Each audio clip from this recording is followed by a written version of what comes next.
What is going on, everybody? Guys? Episode 75. Let's go. 75 episodes, man. We're 3/4 to 100. 75 hours. This is crazy. Filming. 75 episodes with my homie, making videos, talking about fights. Many different spots. It's been a long road. And I'm honestly just as hyped right now as I am as when we started this, bro. The hype has never died for me for this. Yeah, you know, like this is just legendary stuff right here. Making podcasts. We're making a little bit of a comeback on the gram. We've been active more. Yeah, this is the thing about the gram. Like it's just weird. Like some posts get the feed, some posts get like buried. Basically, copyright has been hoeing us. The Instagram creator. The what? The Instagram creator made a 5-step video of how to get more. Oh, that dude. Yeah, he's back. I don't know who it is. I heard it's the Instagram creator. Well, I thought you meant the dude that we used to watch when we were posting on TikTok. No, not that guy. The actual creator of Instagram. Or whoever, not the creator of Instagram. Whoever the CEO is now. Not the creator, sorry. But he uploaded like a 5-step thing on what is more important in terms of what to do as a content creator. And he was like, technically likes per post don't really matter. It's more like you want more comments and you want shares. That's what you want. Yeah. So I'm trying to do more posts like that, like controversial stuff. Get the people like bring them back up. You know what I mean? Yeah, that's why I did the KO TK because that one we're just gonna straight up lie and expose. That one always pisses people off. I don't know why, the KO thing. And then I know you. And the funny thing is like you've talked about that before. And like people still go crazy. It was perfect timing to post it because I probably posted it 6 to 8 months ago. But yeah, dude, I'm definitely gonna get on the grind this weekend. The Pereira post was good. Crazy, but we're doing what we can. Yeah, we're just doing more. You guys, you might see some more. We're doing what we can. But thank you guys for all the support through episode 75. If you've watched episode 1 when it came out, you're a legend. And if you've watched episode 74, you're still a legend because you're rolling with us. And if you watched, you guys, we are here. I was a minor when we started this. No, I wasn't. No, you weren't. I was under 21. Yeah, so we're having some celebratory Michelob Ultras. Because we could do that. It's legal. It's allowed. And we are also a couple days past UFC 303. It was on Saturday. I'm going to be honest. It was a good card. It wasn't great. It wasn't legendary. I had fun watching it. I think it went smooth. It went fast. Yeah, I had a great time watching it. We were really just chilling with the homies, watching the fights, chilling. It was a good night, but we're going to talk about, our thoughts about it. Yeah, let me run down the night. So here's what happened actually to me. So I first was about to walk into Colin's house, right? Or our buddy's house, guys. We're going to our buddy's house to watch the fights, and as the second before I open my buddy's door, I'm literally in his driveway. I go to look at my phone because I felt someone text me. Matt sent me a screenshot, I believe, and it was Brian Ortega out of main event or about to pull out. That's where This was the second before I walked into Colin's. So I walked down there, and I'm like, boys, co-main event is about to change for the worse. Yeah, to be honest, so that's what happened when I first got there. I was like, "What is going on?" I started the casuals in that basement, man. They were like, "Wow, is he scared?" And I was like, "Dude, don't say. You cannot tell a professional fighter they're scared, especially the guy who went out there toe to toe with fighters like Max Holloway, Alexander Volkanovski. He was not afraid of Diogo Lopez. I'll tell you that right now.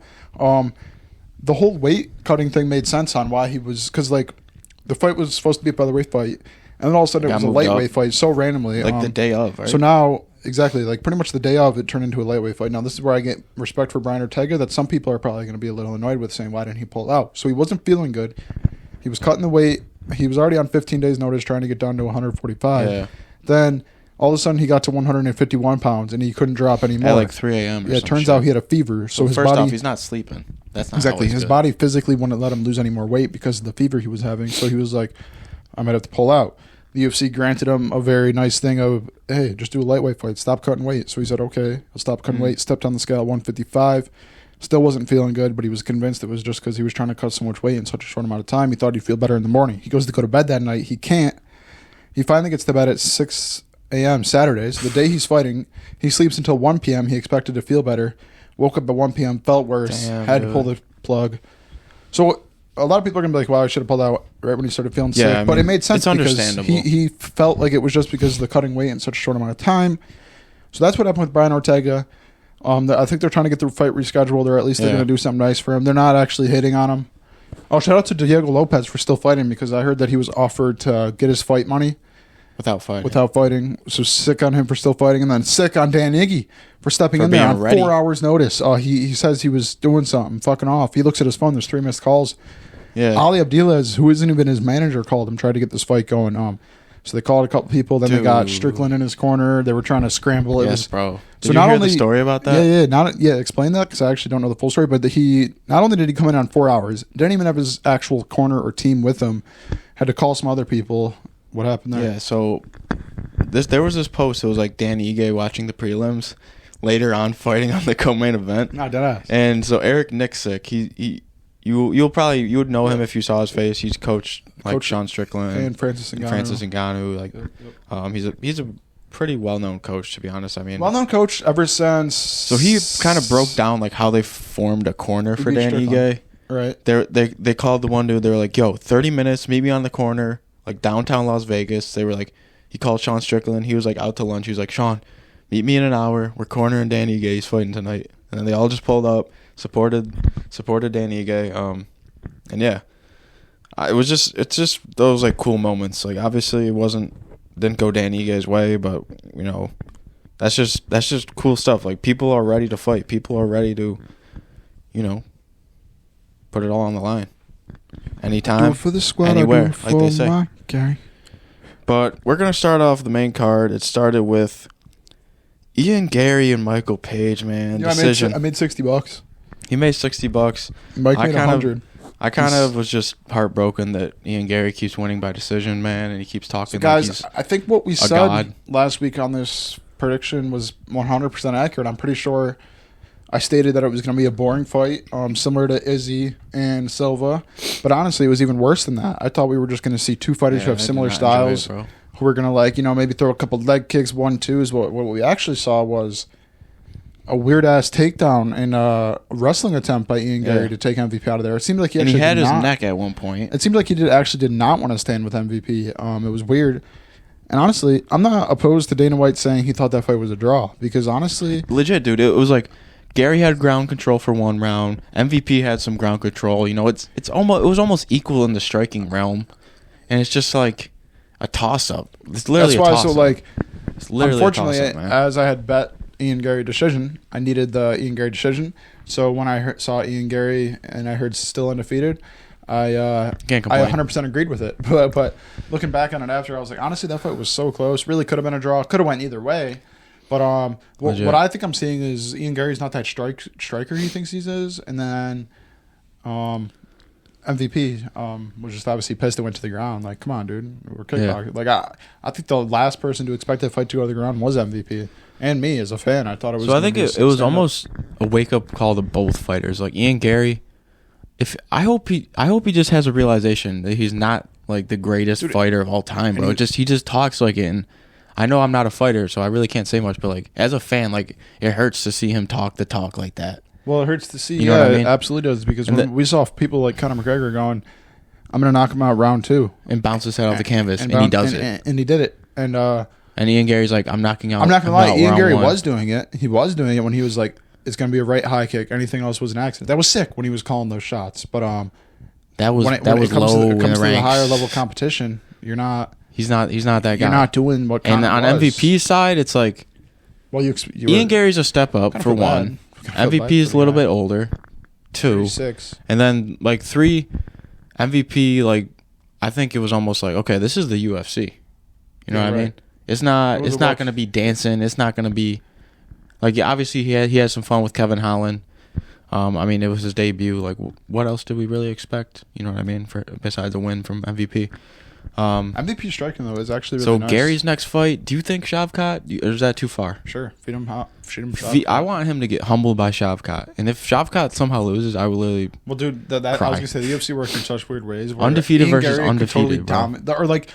The UFC is so weird that this could be Ian Gary's best fight all of a sudden. Yeah. All of a sudden, he turns into like Leon Kamaru too. Something like that. Something crazy. There's also like Usman versus Shavkat talk, which who knows? Like, is Usman honestly, middleweight or welterweight? I'd love to see Ian Gary, Shavkat, or Colby, or even I feel like Colby will never fight again for some reason. I think Colby will fight like Dustin Poirier, like a money fight, like a good fight. Yeah, because Dustin's like, I want one more, but MVP's next fight, I honestly don't know. I mean, there's people like... If I'm Colby, I would take the Ian Gary fight. MVP, I don't even know. Yeah, that's a weird one. You just give him... Yeah. Honestly, what they shouldn't have done, they should have treated him more like a prospect and let him get a few highlight reels. Because now, like... Because truth is, he is a top contender in the UFC, and he is a really good striker and a fighter in general. But how's he going to do against these top guys? I don't know. As a 36-year-old trying to compete with the best of the best in one of the one of the steepest divisions, it's like they probably should just let him fight 2 or 3 unranked guys and then fight Ian Gary, because now he's like in a spot where I just went toe to toe with the number 7th ranked guy, so now I have to. He's just in a weird spot, legit. Who do you feed him? Let me pull up the rankings for welterweight. Dude, are you like sweating right now? A little bit, maybe not. I'm not like profusively sweating, but I'm like kind of hot. So Michael Page, number 13, they got him at, tied with Vicente Luque. Ooh, Buckley MVP, man. I think that's the fight. It has to be the fight. That's a good fight. I think that has to be the fight. I don't see anyone that's as appealing as that. I don't want to see him versus Neil Magny. I don't want to see him versus Jeff Neal. Like Thompson, he's already said he's not the biggest fan of that matchup. So I think Buckley versus MVP, man, that could be it. That could literally be it. Did you see Jalen Turner said that he was going to retire after losing to Messi? And then the next fight was a women's fight. Basically, Macy Chiasson has razor blades as elbows, man. That's all I'm saying. Literally, Mayra Bueno Silva was on the ground. Boom. It's like the biggest cut I've ever seen. Yeah, it was elbow. Yeah, so she has razor sharp elbows. Props to her. I called it. Who was the streamer who did that? I didn't call knockout, but I had her winning, luckily. And then Anthony Smith versus Roma Dolidze. Roma Dolidze gets the win here. And it wasn't Roma Dolidze's division. Short notice, he does it. And I think, I'm going to be honest, I think Anthony Smith might have to just call it soon. Sooner than later, bro. Like, one more or just no more at this point. What do you think about Smith, man? I'm honestly ready for him to just call it and just stick to his podcast, stick to commentating, whatever he wants to do. I think he should have retired after he started talking about some random shit. Or even after he got knocked out by Khalil Roundtree. Like, yes, he got the submission win after that against, I can't even remember the name, so it probably wasn't even that. Yeah, Petrino. I don't know who Petrino is. Nobody does. But this was Anthony Smith's moment to say, I'm still here. Yes, it was short notice for both, but whatever. But Roma Dolidze had the shorter notice. Not his division. He wins the fight. I'm just disappointed in Smith, man. That was a boring fight.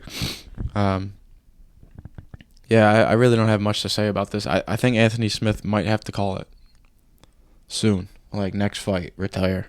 Just get a win. He should have retired after that submission, to be honest, on UFC 300. That was goated. Was that UFC 300? Let me double check. I think so. Oops.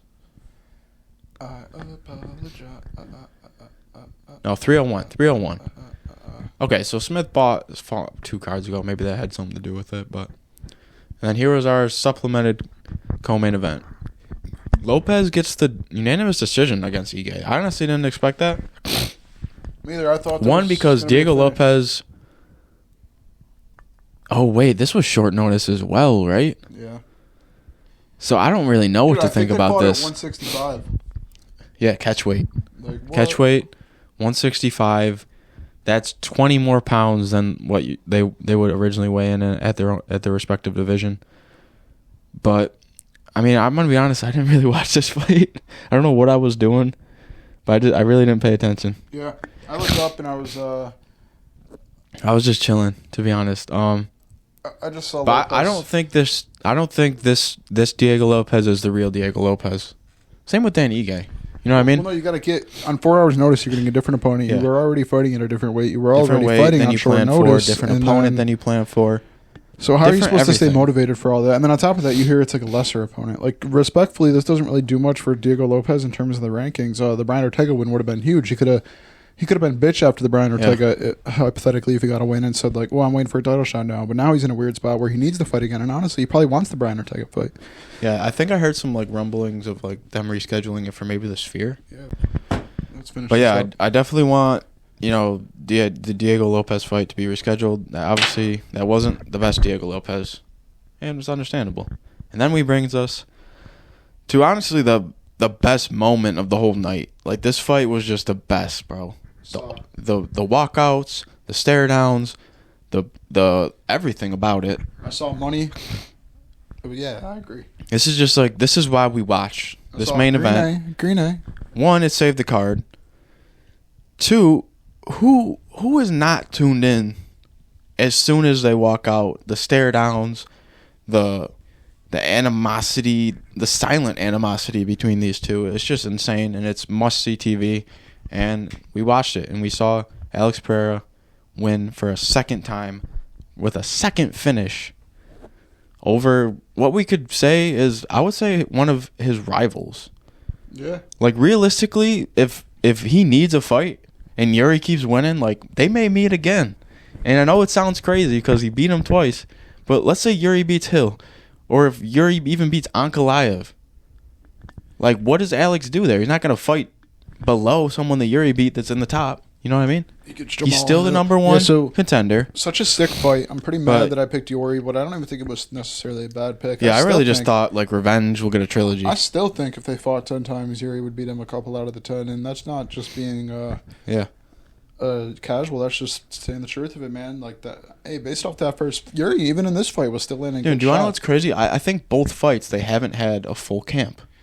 Right? I think... Because UFC 300, they were like, they're saving UFC 300, right? What was the original? That was Jamal Hill, though. Oh, yeah, it was. Shit. Never mind No, they that. definitely had a full camp for the belt. Because this was to get the belt. Yeah, okay. So, but either way, this fight was sick. Sick ass fight. What I saw Yuri saying is, like, either have to evolve to the next level or retire. Dude, you have to put your fucking hands up. It's not even that hard. Like, honestly, like... Legit. I know Poaton's power is unheard of and one of the craziest we've seen in the UFC because, you know, that thing can land from anywhere. It doesn't have to be clean. It doesn't even have to be the most powerful. He just kind of flings it out there. Yeah. And it's kind of like a shovel hook coming from the body. It's like, wow. And, like, all I'm saying is the shot that he landed at the end of the first round wasn't even, like, the most technically sound shot. Yuri's hand was just way down here, bro. He threw a jab, and then his right hand he was like, Right now, you have Pereira on the back foot. He's literally bouncing back and still able to get that much power. So, yes, he has a crazy amount of power in that left hand. But also, what is Yuri doing, bro? You just got hit with a shot going backwards with your hand down and still got put on your ass. Like, it was crazy. I know. It's like... So, honestly, Yuri, when you say you got to evolve to the next level, you're not even a bad fight. It's just your defense, bro. Your offense is fine. It's just your defense is last. His offense is what has been, you know, getting him these wins. Exactly. Because people just, you know, they're not Alex Pereira. Who was this fight before Pereira? It was, I believe it was Reyes. It was either Reyes or Rakic. Yeah, it was Rakic. So even in that fight where he was getting pieced up, it's like, dude, you got to put your hands up sometimes.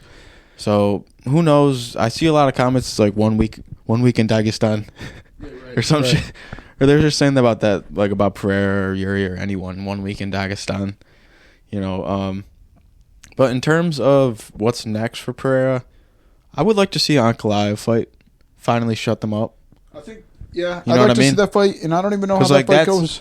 It's almost like I'm trying to find a comparison to like a fighter that's always been like this guy, and I feel like that's just been Ankalaev this whole time. Like he's so overrated. He's overrated. He's won 1-1 in his last 3. Tied with the Jan Blachowicz. Got the knockout draw, over right? Jamal. Yeah, that was the tied with Jan Blachowicz for the title. The knockout against Johnny Walker, and then who did he beat in between that? I don't even know because it doesn't matter. But yeah, so Ankalaev, is he up next? Yeah, but we got to stop acting like his resume is something unheard of. He drawed with Alex Pereira or with Jan Blachowicz, and then, honestly, that fight is going to be sick, first of all. It'll, like you said, finally shut everyone up. But what was I going to say? I was going to say something about Ankalaev's dumbass. But what? How he really hasn't fought any top guys? Who's he fought? He fought Johnny Walker. His best fight was Jan. His highest ranked opponent was Jan. And let's not talk about how he should have been disqualified in the first Johnny Walker fight. True. So it's like, do we want to see Ankalaev face like Yuri, or do we just want to see him get the title shot? Give him the title, Alex gives a new opponent, and then we have Pereira also like saying a fight with Aspinall. But then I saw this post. It was like Aspinall versus Pereira be like, and it's just Aspinall choking out somebody. And I could honestly see that. I could see Aspinall getting Pereira's back. Well, way easily, or like pretty easily. So obviously, and I don't know what Pereira has been in the gym working on his do. defense, wrestling defense. We saw a little bit of his wrestling defense in against Jan Blachowicz, but obviously, Jan Blachowicz is not even on a nearly a level as wrestling as fighters like Ankalaev are or Aspinall.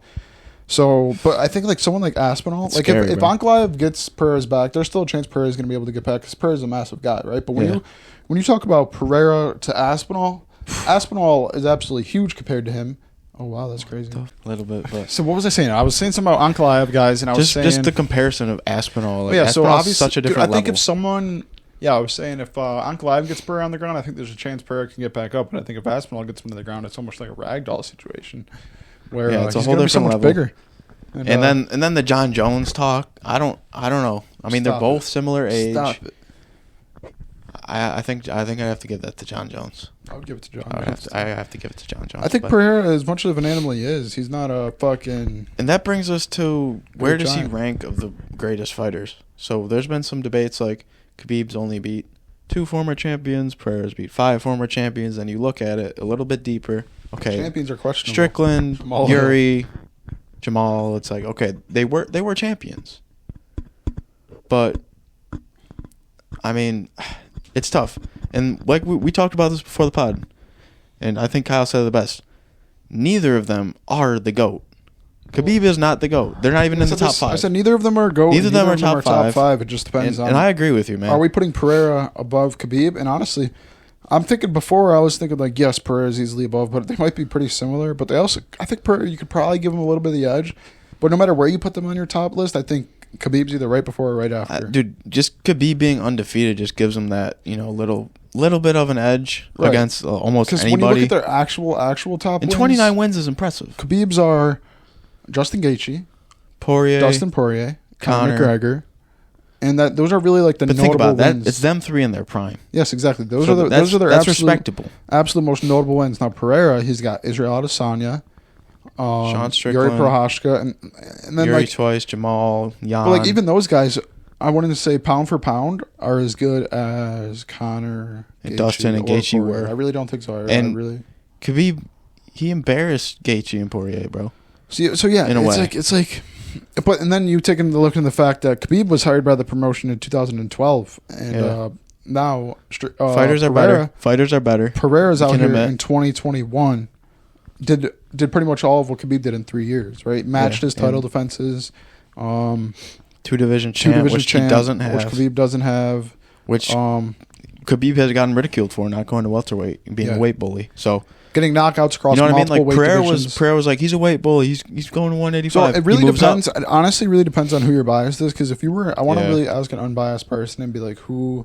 Like I think if you showed someone who didn't watch the UFC, gave them both their resume, you'd probably point to Pereira. Yeah. You'd be like, this guy. Especially if you show the time frame. You'd be like, how not? In 3 years, he did more than what he did. He's got the same amount of defenses, more champions, being 2-division weight class, knockouts in both weight classes. Yeah. So you point Pereira, but as a solid UFC fan, like I kind of want to ask like someone like Dana White or one of those fighters, like an actual fighter, this question. But all fighters are biased too, so I really want to know what you guys think. I tried posting this on the Instagram, and honestly, the Instagram's just as split as we are talking right deleted. Now. Wait, it's gone. Wait, no, remember that post you posted? What was that post about? Pereira giving McGregor props? Yeah, he was like, I would pull out if I was. What was the original clip from? Like MMA Junkie or some shit? It was just a regular... The one of Nate Diaz was MMA Junkie. A regular one was just a UFC clip. And it was not even a UFC clip. It was just... the UFC has been very stingy recently about, like... Sure, shout out MMA Junkie. Shout out Nina Drama. You guys don't care about... she commented on our post. You guys don't care about... you guys don't go for copyright strikes. I think when you give them full credit, because I tagged them in the post and then I put them in the caption. Same with Nina. I tagged her in the post and put her in the caption. Just give the credit. I don't know why the UFC took down the one video because it wasn't even like, dude, they be not copyrighting the most crazy shit. Like you could post the KO right after, get 100,000 views on a reel, and it's fine. But my post gets 70 likes. Yeah, do you want to know what's weird? Like reels will be fine, and then like posts will get copy. I don't know. It's a mess. But guys, we are officially on the road to 100 at this point. Yeah, road to 100, baby. Let's go. We're at like 400, about 400 subs. I think 500 subs by episode 100 would be sick. Because we're trying to hit episode 100 on the new year. That'd be dope. Probably if we can do that, that would be cool. Or even like 99, then go into the new year with episode 100. Cutting slim. Right at time. running out of time. So guys, that's pretty much honestly it's been real. We don't have too much to talk about. There's no fights this weekend besides a boxing fight, between Nate Diaz, which is an MMA rematch. I think Nate Diaz is fighting. I think Jaron Till's fighting. Nate Diaz versus Jorge Masvidal in boxing.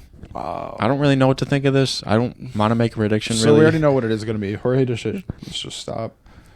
Cut the bullshit. Yeah, Nate Diaz is not getting knocked out. But Nate Diaz versus Jace Paul, he survived against a quote unquote.